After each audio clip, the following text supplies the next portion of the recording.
Last lecture के series में last lecture में हमने बेसिकली देखा था कि वेरिएबल्स कैसे यूज करना है, वेरिएबल्स के रूल्स हमने वहां पे देखे थे। तो आज हम अगला टॉपिक यहाँ पे पढ़ने वाले हैं, that is operators in C plus plus.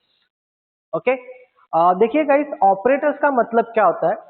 सबसे पहले आपको ये बात अभी यहाँ पे ध्यान में रखना है कि अभी आप प्रोग्रामिंग करने जा रहे हैं, तो प्रोग्रामिंग के लिए आपको कुछ ना कुछ कैलकुलेशंस करने पड़ेंगे। जैसे कि कुछ अरिथमेटिक कैलकुलेशंस आपको करना पड़ेगा, कुछ लॉजिकल ऑपरेशंस आपको परफॉर्म करने पड़ेंगे। ओके, सो उस अरिथमेटिक ऑपरेशंस परफॉर्म करने के लिए या फिर कुछ लॉजिकल ऑपरेशंस आपको अगर परफॉर्म करना है, तो उसके लिए हमें कुछ special symbols C plus plus ने प्रोवाइड किए हैं, उनका यूज हम यहाँ पे करने वाले हैं, है ना। अब जैसे मान लीजिए आपको दो वैल्यू है, उनका एडिशन करना है, तो उनको एडिशन करने के लिए जैसे हम बचपन से सीखते आ रहे हैं कि कुछ सिंबल्स हम यूज करते हैं, उनको जनरली सी प्लस प्लस के अंदर ऑपरेटर कहते हैं, है ना। तो टेक्निकल डेफिनेशन अगर हम देखें वहां पे सी प्लस प्लस की, सॉरी ऑपरेटर्स की, तो जनरली टेक्निकल डेफिनेशन ऐसा है कि operator is a special symbol which is used to perform any arithmetical or logical operations on the operand।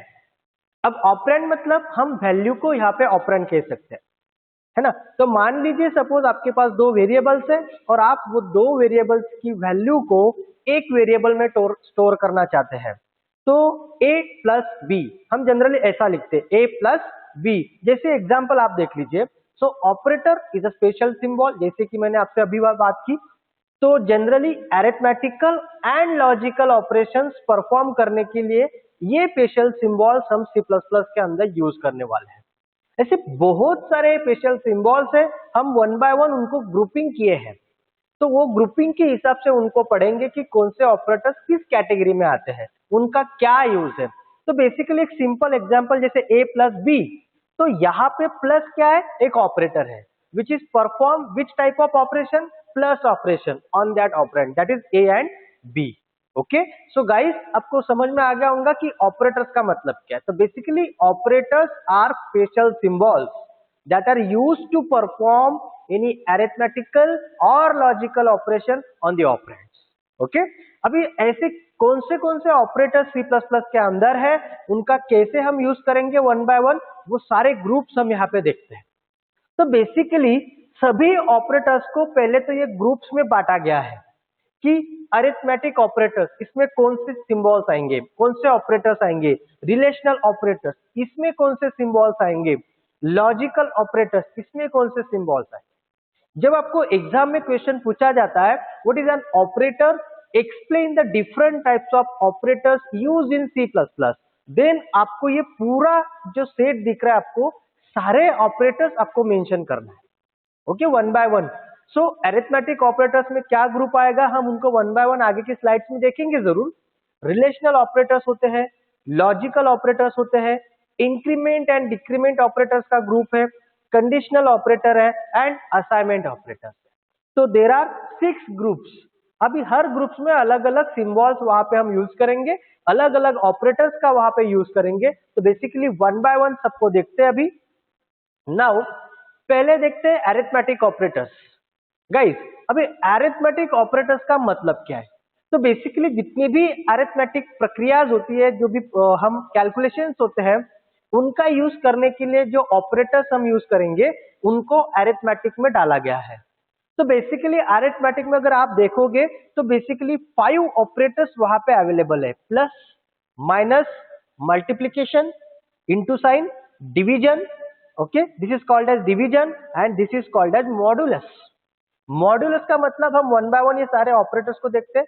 अभी ये ऑपरेटर का जो साइन है, जो सिंबल है, actually it is a percent sign, but it is known as modulus operator. Modulus का operator का meaning क्या है, मैं अभी थोड़ी देर में आपको समझाता हूं। तो वन बाय वन देखते हैं। नाउ अब मान लीजिए कि आपके पास दो वेरिएबल है a एंड b, a के अंदर 20 वैल्यू है, b के अंदर 10 वैल्यू है। तो अगर मुझे इनका एडिशन करना है तो सिंपली आप a प्लस बी लिखोगे। तो बेसिकली यही उसका क्राइटेरिया है। तो जो वेरिएबल्स की वैल्यू आपको परफॉर्म करनी है, उसमें आपको a प्लस बी, तो मान लीजिए जैसे मैंने आपको बोला, so integer a equal to 10 and integer b equal to 20, ये अगर है इनका एडिशन करना है, then you have to write this type, integer c equal to a plus b, integer c equal to a plus b, और आपको addition वहां पे प्रिंट करना है। अगर आपने c प्रिंट कर दिया, you will get the result 30, यहाँ पे आपको मिल जाएगा रिजल्ट 30। ओके, सो अगर हमें प्लस करना है तो सिंपली हम प्लस ऑपरेटर का यूज करेंगे। बेसिकली है ये चीजें हम बहुत पहले से सीखते आ रहे हैं, बचपन से सीख रहे हैं। इमीडिएटली दूसरा ऑपरेटर है माइनस ऑपरेटर, माइनस।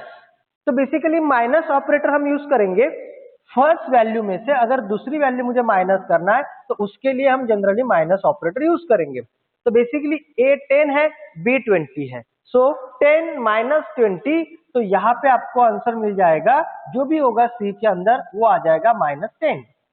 क्या आंसर आएगा? -10, क्योंकि 10 छोटा है, 20 बड़ा है, तो छोटे नंबर में से 20 हम माइनस करेंगे, सो 10 माइनस 20। ओके, सो 10 माइनस 20 अगर हम करेंगे तो -10 वहां पे आपको मिल जाएगा आंसर। ओके, तो इस तरीके से वो अरिथमेटिकल प्रोसेस वहां पे हम करते हैं। नाउ सपोज मैंने यहाँ पे लिखा, अब मैं इसकी वैल्यू चेंज कर देता हूँ, b की 5 करता हूँ। Now a into b, a into b, यानी कि 10 मल्टीप्लाई बाय 5 कितना हो जाएगा? 50। 10 मल्टीप्लाई बाय 5 कितना हो जाएगा? 50। तो बेसिकली ये जो ऑपरेटर्स है, इनका यूज जब आप करोगे वहां पे, तो ऐसे आपको ऑपरेशंस परफॉर्म वहां पे करने पड़ेंगे। नाउ डिवीजन ऑपरेटर अगर मैंने यहां पे किया, 5 10 डिवाइड बाय 5, 10 डिवाइड बाय 5, तो 10 को बेसिकली अगर हम 5 से डिवाइड करें तो answer will be 2, answer will be 2, you will get the answer 2। Okay guys, तो इस तरीके से हम जो अरिथमेटिक ऑपरेशंस है उनको परफॉर्म कर सकते हैं। नाउ यहाँ पे सिर्फ एक बात मुझे बतानी है, अगर ये दोनों नंबर इंटीजर है, अब मान लीजिए अब ये 11 कर दिया मैंने, 11, सो बेसिकली जब हम 11 डिवाइड बाय 5 लिखते हैं तो आंसर जो बेसिकली आता है वो फ्रैक्शन में आता है, जो भी होगा 2 पॉइंट समथिंग। बट जब हम प्रोग्रामिंग के अंदर C++ के अंदर ऐसा लिखेंगे, so this is called as integer division, integer division। so integer division का मतलब होता है both value are integers, see a also integer and b also integer। अगर दोनों वैल्यू इंटीजर है तो आंसर विल बी इंटीजर। समझ में आ रहा है कंसेप्ट? अगर पहली वैल्यू इंटीजर है, दूसरी भी इंटीजर है, देन आंसर भी इंटीजर ही आएगा। इसीलिए जब ये आप परफॉर्म करोगे 11 डिवाइड बाय 5, तो सेम आंसर वहां पे आएगा, ओनली 2। क्यों आएगा? क्योंकि ये C इंटीजर है और उसमें हम आंसर स्टोर कर रहे हैं और दोनों वैल्यू भी इंटीजर है। तो जनरली कंपाइलर जो फ्रैक्शन पार्ट होता है इसको इग्नोर कर देता है और सिर्फ जो डेसिमल नंबर है उसको स्टोर करता है। तो ये बात हमेशा ध्यान में रखो, जब आपकी दोनों वैल्यू पॉइंट वाली सॉरी इंटीजर होंगी तो आपका आंसर भी इंटीजर ही आएगा। ये बात हमेशा आपको ध्यान में रखना है। हाँ, अगर आपने किसी एक वैल्यू को फ्लोट डिक्लेयर किया है, अगर आपने किसी एक वैल्यू को फ्लोट डिक्लेयर किया है और अगर आपने ये अभी परफॉर्म किया तो आपका आंसर भी आएगा फ्लोट, यानी कि फ्रैक्शन वाला। देन आपको यहाँ पे जो भी आंसर मिलेगा वो पॉइंट में मिलेगा। इसको प्रैक्टिकली जरूर हम देखेंगे। So this is called as division operator. Okay, तो डिवीजन ऑपरेटर के अंदर अगर दोनों वैल्यू इंटीजर है तो आंसर भी इंटीजर ही आता है, और अगर दोनों में से कोई एक वैल्यू फ्लोट है देन आपको आंसर फ्लोट मिलेगा। नाउ ये हो गया regarding division operator. Now sometimes हम कुछ ऑपरेशंस परफॉर्म करते हैं, जैसे मान लीजिए मैंने यहाँ पे लिखा 25 डिवाइड बाय 8। जनरली ऐसा हम वर्टिकल में ऐसा करते थे। सो 8 3s are 24, 8 3s are 24, 25 minus 24, यहाँ पे आपको मिलेगा 1 and this is called as reminder, this is called as reminder, this is division, this is division. Okay, अब ये ऑपरेशन ऐसा है, सपोज मान लीजिए मैंने यहां पे लिखा 25 divide by 8, then answer should be 3, because division operator हमें डिवीजन प्रोवाइड करता है। क्या प्रोवाइड करता है? डिवीजन प्रोवाइड करता है। But sometimes when you perform this operation you need a reminder, आपको रिमाइंडर की जरूरत पड़ती है कि रिमाइंडर क्या आया है। तो अगर आपको रिमाइंडर वहां पे लेना है तो instead of division operator you can use modulus operator in the place of division operator. Okay, so modulus operator जो बेसिकली दिया है, ये मॉड्यूलस ऑपरेटर इंटीजर डिवीजन को परफॉर्म करने के बाद जो भी रिमाइंडर बचती है वो हमें वहां पे प्रोवाइड करता है। ओके, तो जैसे मैंने बोला, अगर मैं यहाँ पे लिखता था c equal to 25 divide by 8, तो c में आंसर आता था आपका 3, because operator is division and division is return division. Okay, but suppose मैंने यहाँ पे ऑपरेटर यूज किया mod, 25 mod by 8, 25 mod by 8, so 8 3 24, ये जो रिमाइंडर है ना 1, ये अभी आपको सी में मिल जाएगा क्योंकि हमने ऑपरेटर यूज किया है मॉड्यूलस ऑपरेटर।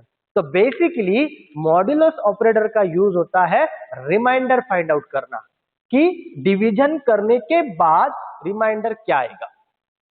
बेसिकली दोनों ऑपरेटर डिवीजन परफॉर्म जरूर करते हैं, सिर्फ आंसर में डिफरेंट है।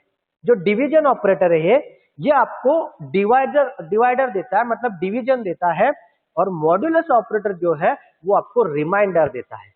ये दोनों चीजें आपको ध्यान में रखना है।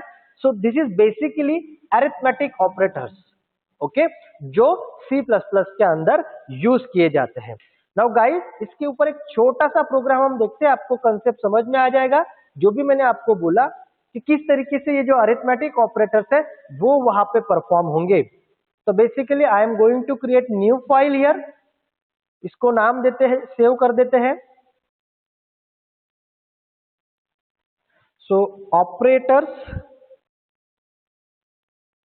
.cpp।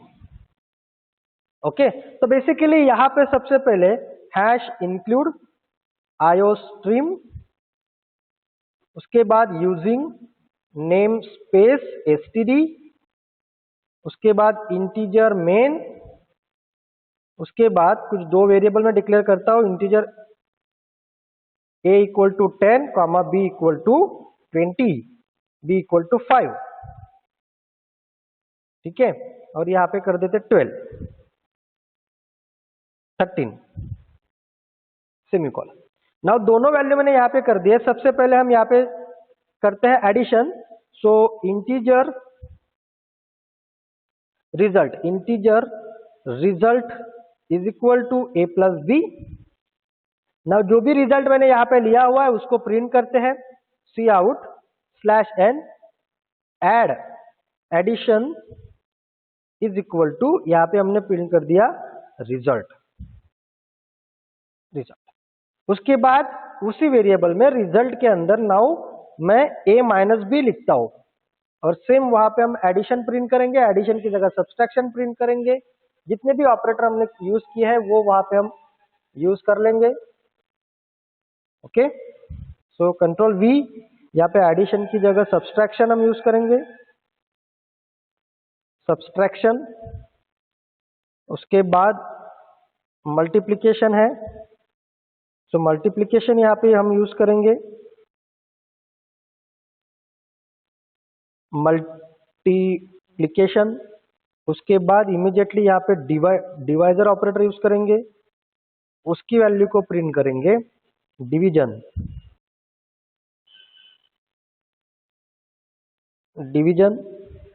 और फाइनली यहाँ पे हम यूज करेंगे modulus operator for use remainder purpose. So यहाँ पे हम रिमाइंडर यूज कर लेंगे,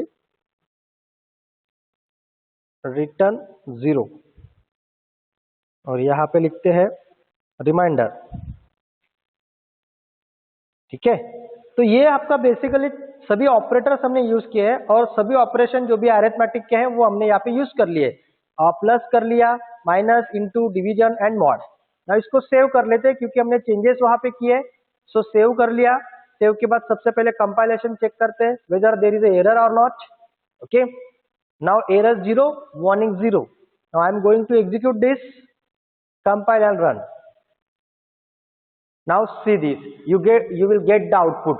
हमने वैल्यू रखी थी 13 and 5, so addition 18, subtraction 13 minus 8, 13 minus 5 8, multiplication 65, okay 13 into 5, okay division 2, now division 2, क्यों 13 डिवाइड बाय 5 हमने किया है, सो फुल जो डिवीजन होगा 5 2s, ये 13 कैसे आया, सॉरी 2 कैसे आया, क्योंकि यहाँ पे डिवाइजर जो था हमने वैल्यूज कंसीडर किए हुए हैं 13, वैल्यू क्या कंसीडर किए थे, a equal to 13 and b equal to 5, तो ये हो गया 13 डिवाइड बाय 5, 5 2 जार 10 माइनस 3 माइनस 10, तो आंसर आया डिवीजन 2। और रिमाइंडर सीधी जो मैंने बोला आपको, मॉड्यूलस ऑपरेटर आपको रिमाइंडर गेट करके देता है, तो आखिरी जो ऑपरेशन है रिमाइंडर वो आपको यहाँ पे मिल गया 3। ओके गाइस, सो बेसिकली ये जो 5 ऑपरेटर है इस तरीके से वहां पे हम यूज करने वाले हैं। तो ये हो गया आपका arithmetic operators. Now I hope the idea are very much clear about arithmetic operators. Why, which sign, मतलब कौन सी साइन कहाँ पे यूज करना है, वो क्या रिजल्ट जनरेट करेगी, ये सारी चीजें आपको वहां पे आनी चाहिए। तो इसके ऊपर बहुत सारे एक्सरसाइजेस है जो आप कर सकते हो।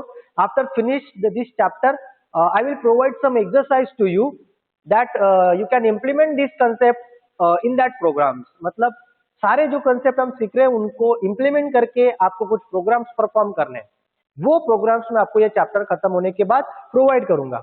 नाउ सेकंड ग्रुप आता है रिलेशनल ऑपरेटर्स का।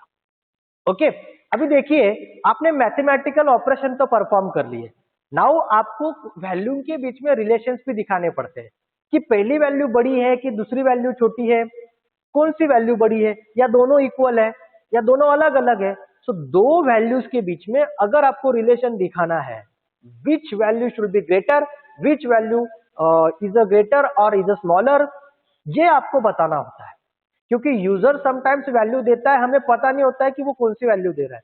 तो अगर आपको चेक किया जाता है, जैसे अभी मैंने अगर आपको बोला कि यूजर ने 2 वैल्यू दी है, उसमें से मैक्सिमम कौन सा ये आपको फाइंड आउट करना है, तो उसके लिए ये ऑपरेटर्स वहां पे यूज होते हैं, है ना। तो बेसिकली ये जो ऑपरेटर्स है इनके सिंबल देख लीजिए, इसमें लेस देन साइन है, ओके। तो लेस देन साइन हमें कब यूज करना है, ये सिंबल है लेस देन, उसके बाद इसको लेस देन कहते हैं, ये है ग्रेटर देन, ये है less than or equal to, ये है greater than or equal to, ये हो गया इक्वल टू ऑपरेटर, ये हो गया नॉट इक्वल टू। देखिए इनके जो सिंबल्स है सिंपल है, ये जो सिंबल्स है सिंपल है।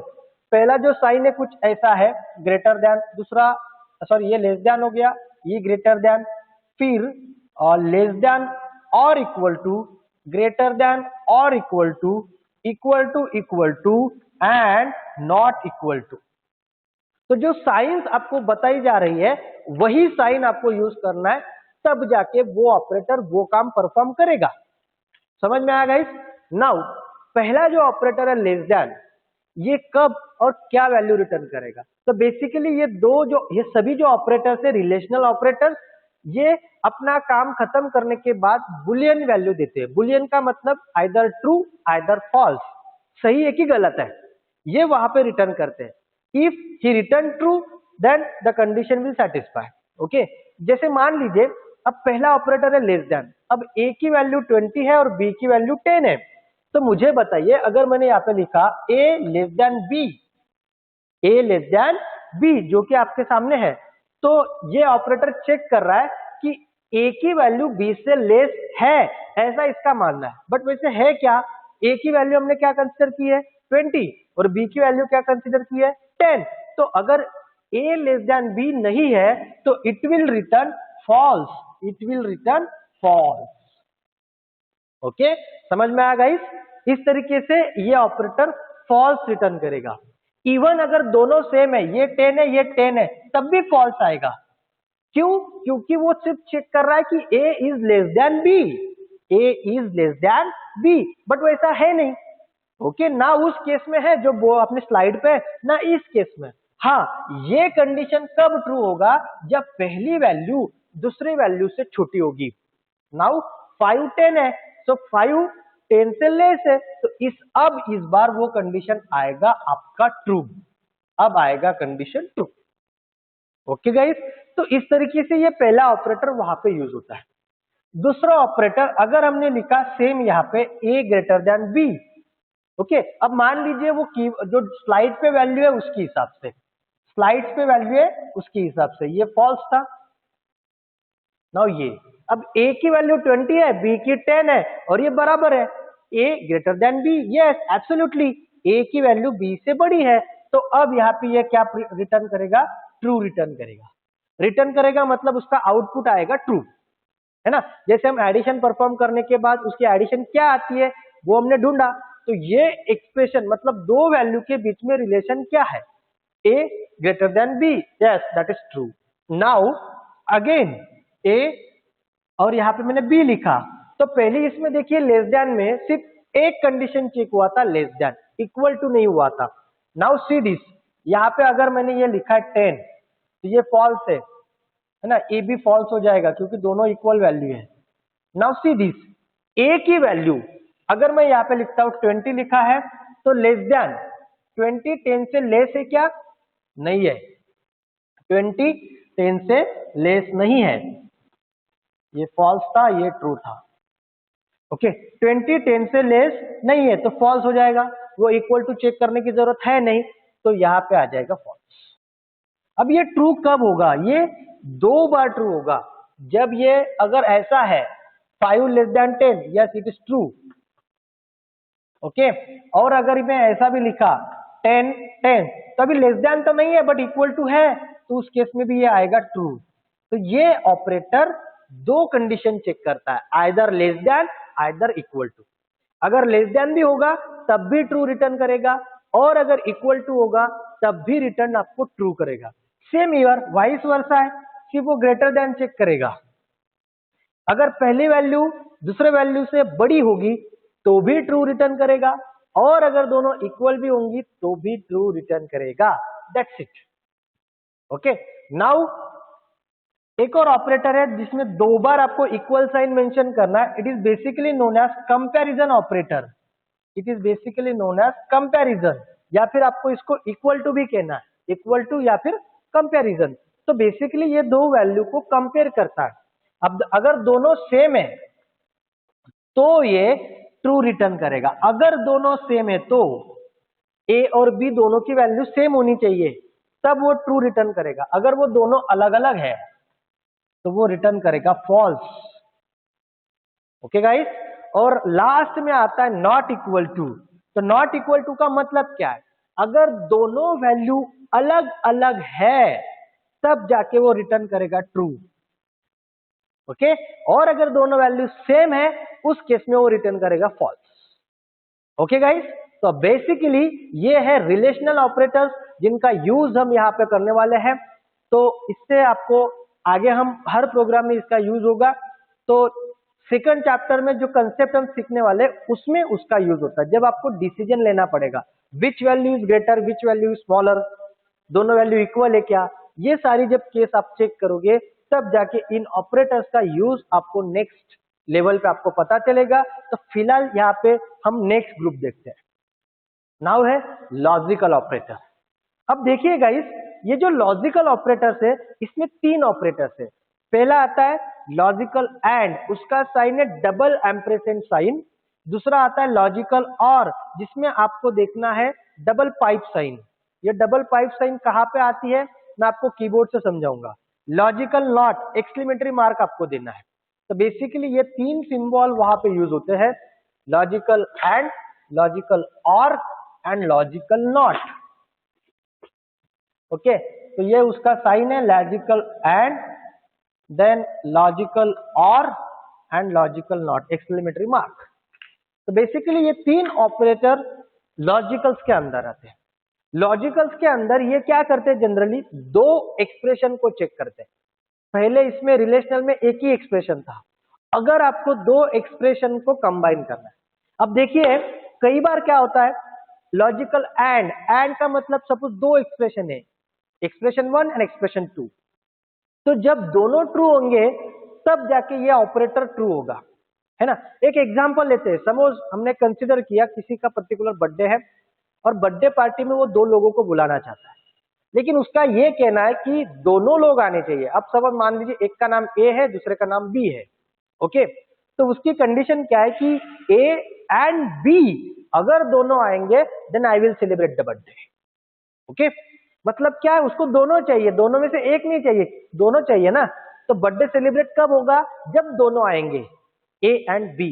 तो प्रोग्रामिंग में अगर ऐसे सिचुएशन आते जहां पे आपको लगे कि दोनों एक्सप्रेशन वैलिड होने चाहिए, तब जाके आपका पर्टिकुलर एक्शन परफॉर्म होना चाहिए, तो उस केस में आपको ये ऑपरेटर यूज करना है, that is logical and. Real life में भी हम यूज करते हैं ना एंड। एंड का मतलब क्या, ए और वो दोनों जितने भी हम यूज करेंगे, अगर मैंने 3 लिखा A and B and C, तो तीनों होने चाहिए। A and B and C and D, तो चारों होने चाहिए एबीसीडी। जहां पे हम दोनों के बीच में एंड लगा रहे, सो एंड का मतलब है वो सारे वहां पे होने चाहिए। तो वैसे जब हम एक्सप्रेशंस लिखेंगे और दो एक्सप्रेशन के बीच में अगर मैंने एंड लिखा, तो इसका सीधा सीधा मतलब है कि पहला एक्सप्रेशन भी सेटिस्फाई होना चाहिए और दूसरा भी सेटिस्फाई होना चाहिए, तब जाके पर्टिकुलर एक्शन परफॉर्म होगा। अगर दोनों में से एक भी सेटिस्फाई नहीं हुआ, तो उस केस में एक्शन परफॉर्म नहीं होगा। जैसे हमने रखा था कंडीशन कि भाई मेरे बर्थडे को ए एंड बी दोनों आने चाहिए, तभी मैं बर्थडे सेलिब्रेट करूंगा। अदरवाइज अगर ए नहीं है, बी आ गया, तो मैं नहीं करूंगा, या फिर बी आ गया और ए नहीं आया है, तो ऐसा भी नहीं होगा। तो दोनों केस में आपको वहां पे एंड ऑपरेटर यूज करना है। समझ में आया? नाउ चलते लॉजिकल और की तरफ। अब लॉजिकल और का सीधा सीधा मतलब है और में ऑप्शन है। और का मतलब क्या है, ऑप्शन। अगर देखिए मैंने बोल दिया कि बर्थडे में ए या फिर बी, और लिख रहे हैं ना हम, तो उसका ऑप्शन होता है या फिर। मतलब अगर ए आया तो भी चलेगा, या फिर उसकी जगह के बी आया, तो दोनों में से कोई ना कोई एक तो होना चाहिए।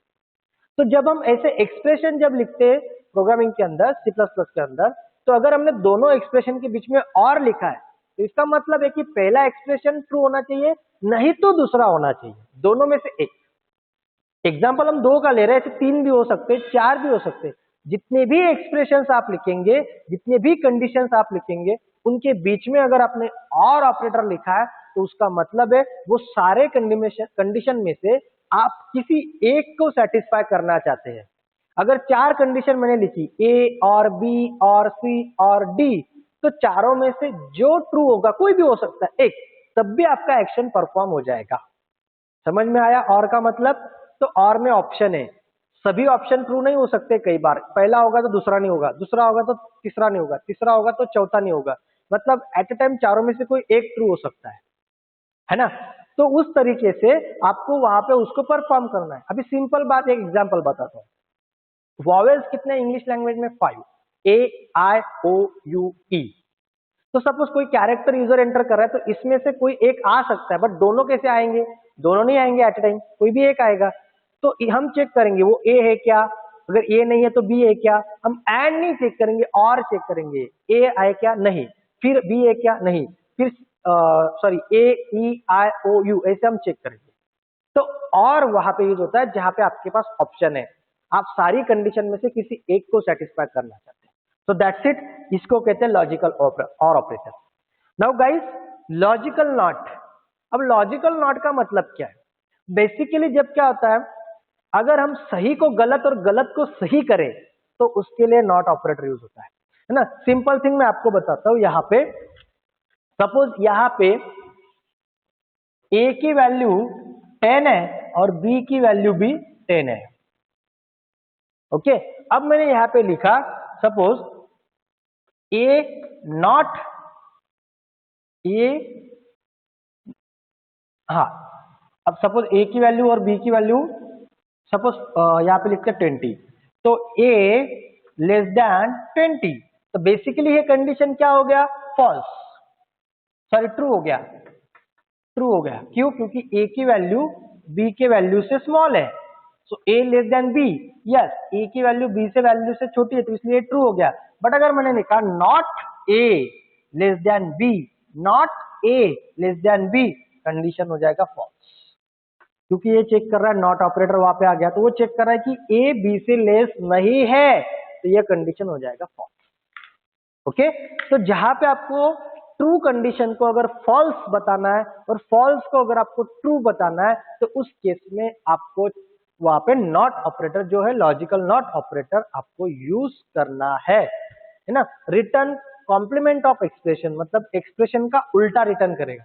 अगर एक्सप्रेशन ट्रू है तो ये फॉल्स रिटर्न करेगा, अगर एक्सप्रेशन फॉल्स है तो ये ट्रू रिटर्न करेगा। मतलब जो भी एक्सप्रेशन है उसका उल्टा रिटर्न करेगा। समझ में आएगा? तो ये है लॉजिकल ऑपरेटर्स। तो गाइस बेसिकली आज हमने 3 ऑपरेटर्स के ग्रुप पढ़े, अरिथमेटिक ऑपरेटर्स, उसके बाद रिलेशनल ऑपरेटर्स, उसके बाद लॉजिकल ऑपरेटर्स। तो बचे हुए ऑपरेटर्स हम नेक्स्ट लेक्चर में डिस्कस करेंगे। आई होप अभी ये तीनों जो ऑपरेटर्स के ग्रुप है, अरिथमेटिक ऑपरेटर्स, रिलेशनल ऑपरेटर्स और लॉजिकल ऑपरेटर्स, वो आपको अच्छी तरीके से समझ में आ गए होंगे। ओके, सो आप इसका प्रैक्टिस कर सकते हैं। अरिथमेटिक का एग्जांपल मैंने आपको बताया, बचे हुए 2 ऑपरेटर्स के एग्जांपल अगले टॉपिक्स में आपको बराबर से वहां पे मिलते जाएंगे, क्योंकि ये ऑपरेटर्स आगे हम यूज करने वाले हैं। तो बेसिकली